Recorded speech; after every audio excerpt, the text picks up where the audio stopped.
Hi, I'm Kino MacGregor. Today we're going to take a look at Vrishikasana, or scorpion handstand. This is one of the postures that's elusive and quite hard to get. It took me many years to figure out what are the key fundamental elements of this posture.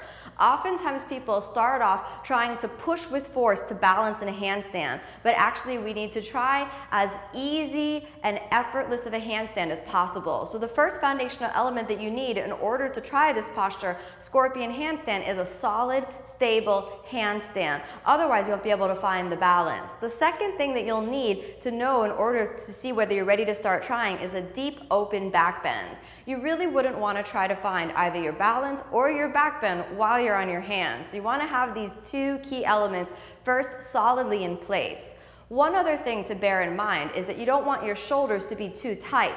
If you have a natural balance in a handstand, sometimes you might have too tight shoulders. So if you're trying this on a regular basis, just bear in mind that it can make the shoulders a little bit tighter. So you want to make sure to stretch that out as much as possible by doing deep back bends. One thing that happens when people try this posture is either you come up with too much force, or as soon as you feel the balance, you bend the knees right away. Neither of these movements gives the back or the arms a chance to open. So I'll show you today, with Anna's help, a little bit of what will be a great way for you to try this.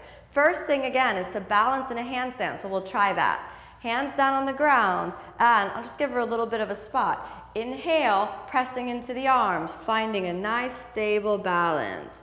Now the hips are stacked nice and over the arms, and the arms are pressing firmly into the ground. Once you feel this sense of stability, then you bring the chest forward while you bring the pelvis back, keeping the legs as straight as possible, reaching the legs away from the pelvis. As you can see, it's almost like you're doing Urdhva Dhanurasana on your hands. Once you feel all of the back muscles working, you feel the balance, don't bend the knees, but simply stop straightening them and allow them to reach down towards the head. You see how light and effortless the legs are in that moment? Whether the feet touch the head is not really the issue. It's more that the back is bending and the legs are soft in their openness.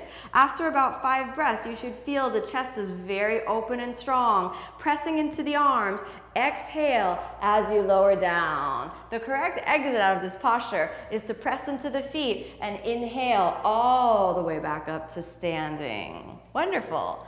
So if you're trying that at home, you might want to try first balancing in a handstand, perhaps even using the wall a little bit, just so you're not afraid to fall all the way over. I prefer actually trying the handstand in the center of the room, just because you get a better sense of spatial orientation, a better sense of balance, and you get to work on that fear of falling just a little bit. So give it a try, and soon you'll be balancing on your hands with your feet near the top of the head. Thanks a lot. I'm Kino MacGregor, and we're at Miami Life Center today.